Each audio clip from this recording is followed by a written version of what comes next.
Hello दोस्तों, नमस्कार। कैसे हैं आप लोग? आप सभी को पॉलिटिक्स की क्लास में दिल खोल कर बधाई हो। तो दोस्तों, इससे पिछले वाला एपिसोड में आपने आर्टिकल 1 से लेकर 4 तक देख लिया है। उसके बाद मैं आज आप लोग को बताने वाला हूँ ट्रिक के माध्यम से आर्टिकल नंबर 5 से 11 सिटीजनशिप, नागरिकता। नागरिकता भारत में कितने प्रकार से ली जाती है, इसके बारे में आज हम आपको बताने वाले हैं। अब जरा ध्यान से सुनिएगा। पिछले वाला ट्रिक आपको तो समझ में आ गया होगा, लेकिन इस ट्रिक को ध्यान से देखिएगा कि नागरिकता लेने का 5 ट्रिक कौन सा है और ट्रिक के माध्यम से कैसे पढ़ेंगे हम। जरा ध्यान से देखना, ज़्यादा बात को ना फैलाते हुए सीधा टॉपिक की ओर चलते हैं। नागरिकता, सबसे पहली बात भाग 1 मैंने आपको क्लियर कर दिया था। भाग 2, अब यहाँ पे देखिए भाग 2। भाग 2 में क्या है? नागरिकता। आर्टिकल कहाँ से है? अनुच्छेद 5 से 11 तक है। अब यहाँ पे ध्यान दीजिए, ट्रिक क्या है? ट्रिक है ब्रांड, BRAND,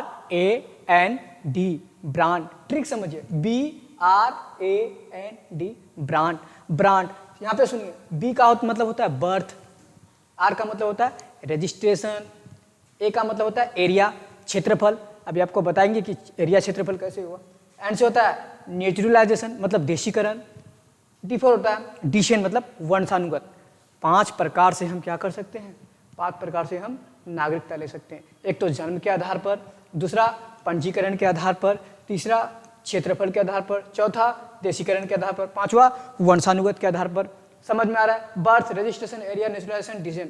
ब्रांड ही ब्रांड याद रखिए, याद हो गया, सिंपल तरीका है। ब्रांड BRAND याद हो जाएगा। B for birth, R for registration, A for area, N for naturalisation, D for decision. याद हो जाएंगे आपको। चलिए अब आगे चलते हैं कि 5 प्रकार से जो नागरिकता लिया गया। अब देखते हैं अनुच्छेद किसमें काम आता है। चलिए आगे बढ़ते हैं। तो नेक्स्ट स्लाइड पेज में चलते हैं।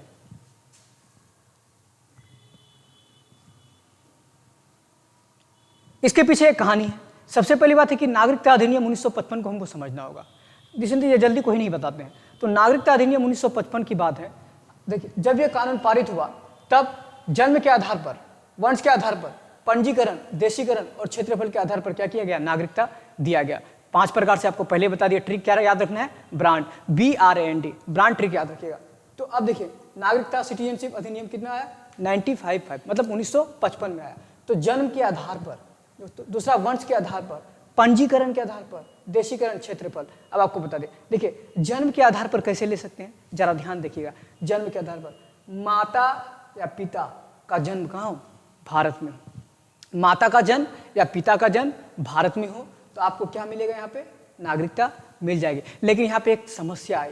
समस्या ये आई कि चाहे माता का हो या पिता का हो, लेकिन 1986 में ये आ गया, ये समस्या आ गई कि इसमें भी संशोधन करना पड़ा। 1986 में संशोधन करके इसको आगे वैलिड कर दिया गया। 2003 में ये वैलिड कर दिया, अब नहीं, अब माता का भी होना चाहिए और पिता का भी होना चाहिए। पता चला माता भारतीय हैं और पिता कहाँ के हैं? पिता पाकिस्तान के। अगर पाकिस्तान से अगर माता को शादी करके लाया दोस्तों, ऐसे जनसंख्या बढ़ाते हुए चला जाएगा। ऐसे जनसंख्या बढ़ाते हुए चल जाएगा तो आतंकवाद की समस्या बढ़ जाएगी। इसी कारण से इसको क्या कहा गया? चाहे माता या पिता। लेकिन 2003 में दोनों का वैलिड कर दिया, नहीं, माता भी होना चाहिए और पिता भी होना चाहिए। तब आपको क्या मिल जाएगी? नागरिकता हो जाएगी। ये जन्म के आधार पर, और ये जन्म के आधार पर आपको आसानी से मिल जाएगी। ठीक है। दूसरी बात, वंश के आधार पर। वंश के आधार पर क्या होना चाहिए? वंश के आधार पर किसको चुना गया? पिता को चुना गया। वंश के आधार पर किसको चुना गया? पिता को चुना गया। अब इसमें भी संशोधन किया गया 1992 में। यहाँ भी थोड़ा सा क्या हो गया? झोल हो गया। बोलते हैं ना, सब्जी में नमक ज़्यादा पड़ गया, खोरा हो गया। वही हाल ये हो गया। मतलब खोरा कहने का मतलब ये हो गया कि स्वाद नहीं लग रहा है हमको। वही चीज़ यहाँ हो गया, माता पिता। अब यहाँ पे क्या कर दिया कि पिता के ऊपर, जो पिता थे यहाँ पे, पिता के ऊपर कर दिया। तो अगर पिता आपका यहाँ है और तो पिता के ऊपर क्या कर दिया इन्होंने?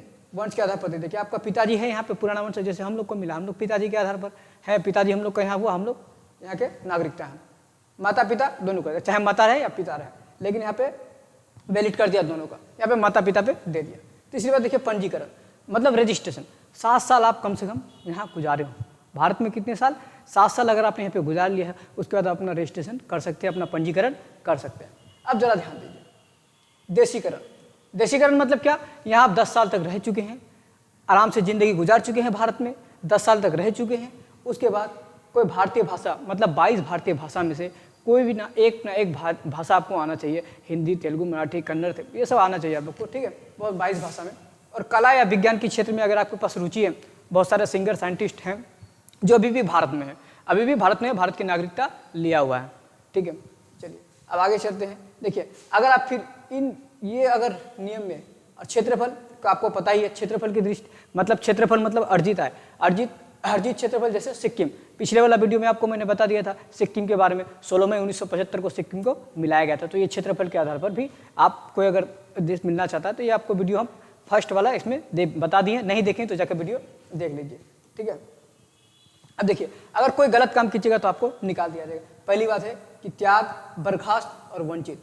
त्याग, बर्खास्त और वंचित कहने का मतलब क्या है, अगर युद्ध हो रहा है, किसी के बारे में हम गलत बात बोल रहे हैं, जैसे कोई देश का प्रधानमंत्री भारत आ गया और उसको हम क्या करते हैं, जूता से मारने लगे, तो आपको क्या कर दिया जाएगा, त्याग कर दिया, आपको आपका नागरिकता रद्द कर दी जाएगी, बर्खास्त कर दिया जाएगा। भारत पाकिस्तान के बीच में युद्ध हो रहा है, पाकिस्तान जिंदाबाद जिंदाबाद कर रहे हैं, आपको मतलब निकाल दिया जाएगा, वंचित कर दिया जाएगा। ये बहुत सारे मतलब आपको कहने का मतलब यह है कि नागरिकता लेने के 5 कितने प्रकार से, 5 प्रकार से ले सकते हैं। बर्खास्त के कितने नियम, अगर आपको निकाल दिया जाएगा तो कितने, 3 तरीके से, याद रखिएगा, एग्जाम में क्वेश्चन पूछता है। चलिए आगे चलते हैं। एक घटना सुनिए 2019 की। 2019 में जम्मू कश्मीर में क्या थी, दोहरी नागरिकता। जम्मू कश्मीर में कौन सी नागरिकता थी, दोहरी नागरिकता थी। जम्मू कश्मीर के लोगों को बोलता था कि आप कहाँ के हैं, तो बोलता था मैं जम्मू कश्मीर का हूँ। आर्टिकल याद किए, वो आर्टिकल 1 से लेकर 4 में आपको बताए थे हम। तो क्या क्या बोल रहा था कि मैं जम्मू कश्मीर का हूँ। और हम लोग को अगर पूछेगा तो हम लोग क्या बोलेंगे, मैं बिहार का हूँ, बिहार का निवासी हूँ। ये नहीं कह सकते हम बिहार का नागरिक है, हम एक भारतीय नागरिक है। तो वही समस्या आ गई थी 2019 में जम्मू कश्मीर के साथ। जम्मू कश्मीर में दोहरी नागरिकता थी, लेकिन 31 अक्टूबर 2019 को इसको राज्य का दर्जा से हटा दिया गया और क्या कर दिया गया, इसको एक केंद्र शासित प्रदेश बना दिया है। चलिए ये कहने लगे अब जम्मू कश्मीर क्या है, जम्मू कश्मीर में पूरे भारत में क्या है, एकल नागरिकता है। तो भारत में कैसी नागरिकता है, एकल नागरिकता। तो संपूर्ण भारत में कौन सी नागरिकता है, एकल नागरिकता। एकल नागरिकता का प्रावधान किससे, कहाँ से लिया गया है, ब्रिटेन से लिया गया है। दोहरी नागरिकता, अगर आप बताइए दोहरी नागरिकता कौन से देश में है, आप बता सकते हैं। तो दोहरी नागरिकता यूएसए में है, स्विट्जरलैंड में है, ऑस्ट्रिया में।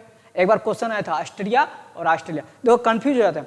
ऑस्ट्रिया की राजधानी होता है वियना और ऑस्ट्रेलिया का होता है कैनबरा, कंफ्यूज मत हो जाइएगा। ऑस्ट्रेलिया की राजधानी Vienna, Australia Canberra, Austria Vienna, याद रखिएगा, ठीक है, कंफ्यूज नहीं होना, ठीक है।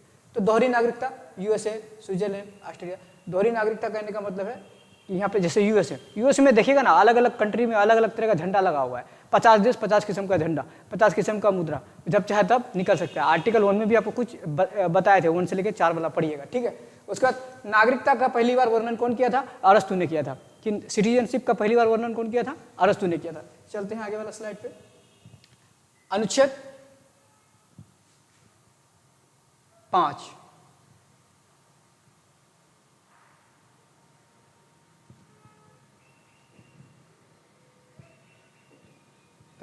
अब पढ़ना हम लोग चालू करते हैं। अनुच्छेद 5, चलते हैं अनुच्छेद 5 में, 5 से 11। अब चालू हुआ नागरिक, किसमें क्या है सुनिए।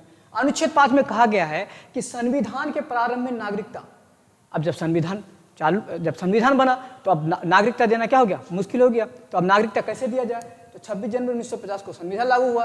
तो जिसका जन्म भारत में हुआ हो, जिनका जन्म भारत में हुआ हो, उनको नागरिकता दिया जाए। जिनका जन्म कहाँ हुआ हो, जिनका जन्म भारत में हुआ हो, उनको नागरिकता आसानी से मिल जाती है। दूसरा, माता पिता का जन्म भारत में हो, चाहे माता या पिता का जन्म कहाँ हो, भारत में हो, उसको नागरिकता मिल जाएगी। तीसरा कहा, संविधान लागू होने से 5 साल पहले भारत में रह रहा हो, और जो संविधान लागू होने से पहले 5 साल भारत में रह रहा था उसको भी क्या दिया गया, नागरिकता दिया गया। एग्जाम्पल बताने की क्या बात है, कहने का मतलब यह है कि अगर कोई मतलब पाकिस्तान से पहले आया भारत में, तो भारत का संविधान कब बना, 26 जनवरी 1950 को बना। तो उससे पहले 1950 से 5 साल पहले 1945 और भी पहले अगर आ जाइएगा तो रह रहा, तो उसको भी क्या मिल जाएगा,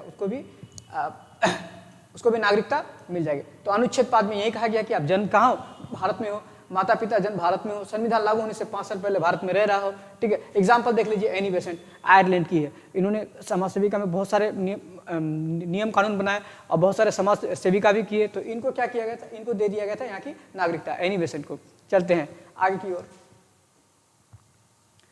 अनुच्छेद 6 कहता है, अनुच्छेद 6 के ए में सुनिएगा क्या कहता है, पाकिस्तान से भारत आए लोगों की नागरिकता, क्या जो पाकिस्तान से भारत में है क्या उनको नागरिकता दी जाएगी, दी जाएगी। लेकिन कैसे दी जाएगी, जरा ध्यान से सुनिएगा। देखिए पहली बात है कि उनको परमिट 19 जुलाई 1948 में एक परमिट बनाया गया। 47 में भारत विभाजन हो गया और भारत पाकिस्तान अलग हो गया। तो अब यहाँ ध्यान से सुनिए, परमिट दिया गया उसको। परमिट कैसा दिया गया कि एक आपको लिखना होगा कि जो 1947 के बाद जो उधर चले गए वो अगर आना चाहते हैं तो उनका वेलकम है। वसुदेव कुटुंबकम, कहने का मतलब यही है कि रुटा नहीं करते, जो चले गए उसको बुला लेते हैं। हम लोग का दिल में हृदय दया है, हम लोग बुला लेते हैं। हम लोग नल्ला नहीं है, पाकिस्तान नहीं है कि चले गए तो कुछ काज करना चालू कर दिए। चलिए सुनिए यहाँ पे परमिट की आवश्यकता 19 जुलाई 1948 से पहले, कहने का मतलब समझ गए आप, ठीक है। अगर देश विभाजन के बाद कोई अगर चला गया है पाकिस्तान तो वो आ सकता है, लेकिन फिर साइन करना पड़ेगा परमिट, ठीक है। तो यहाँ लिख दिया 19 जुलाई 1948 से पहले की बात है। लेकिन बी नंबर में 19 जुलाई 1948 के बाद, जो 19 जुलाई 1948 के बाद गया हो फिर वो वापस आना चाहता हो, उसका क्या हाल होगा, उसको भी परमिट ले लेना पड़ेगा। परमिट लेके आइए, लेकिन 6 महीना बाद उसको वैलिड कर दिया जाएगा कि आप क्या है, यहाँ के सिटीजनशिप है।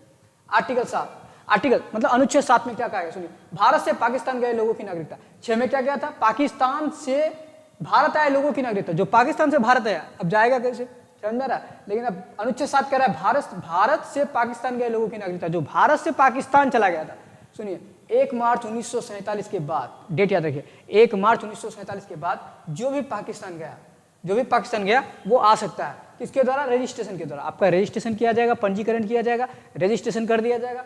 उसके बाद आपको 6 महीना बाद क्या कर दिया, यहाँ की नागरिकता घोषित कर दिया जाएगा। सिंपल सी बात है। अनुच्छेद 8 आइए, भारत के बाहर विदेश में बच्चा रह रहा है तो क्या भारत का नागरिक होगा या नहीं होगा। अगर किसी का माता पिता यहाँ रह रहा है भारत में और कोई बच्चा यहाँ करके अमेरिका में रह रहा है तो क्या वो भारत का नागरिक कहलाएगा। जी हाँ, माता या पिता क्या होना चाहिए, भारतीय होना चाहिए। चाहे माता या पिता क्या होना चाहिए, भारतीय होना चाहिए। आप क्या कहेंगे, आपको नागरिकता दे दी जाएगी। चलिए 8 हो गया, कितने तक है, 11 तक है। चलिए आगे चलते हैं, अभी बचा हुआ है अनुच्छेद 9। अनुच्छेद 9 में क्या कहता है जरा सुनिएगा, विदेशी नागरिकता लेने पर भारत की नागरिकता समाप्त कर दी जाएगी। अगर आप विदेश की नागरिकता लेंगे तो आपकी भारत की नागरिकता समाप्त कर दी जाएगी। समझ में आ रहा है ना। सुनिए अनुच्छेद 10, नागरिकता बना रहे कोई देश विरोधी कार्य ना करे। अनुच्छेद 10 में क्या कहता है कि अगर आपने नागरिकता ली है तो नागरिकता बनाए रखिए, कोई देश विरोधी कार्य ना करे। जैसे बताया था ना आपको, इससे पहले ही बताया, भारत पाकिस्तान का युद्ध, भारत और पाकिस्तान का युद्ध हो रहा है और आप पाकिस्तान जिंदाबाद जिंदाबाद कर रहे हैं तो आपको देश से निकाल दिया जाएगा, आपका सिटीजनशिप खत्म कर दिया जाएगा।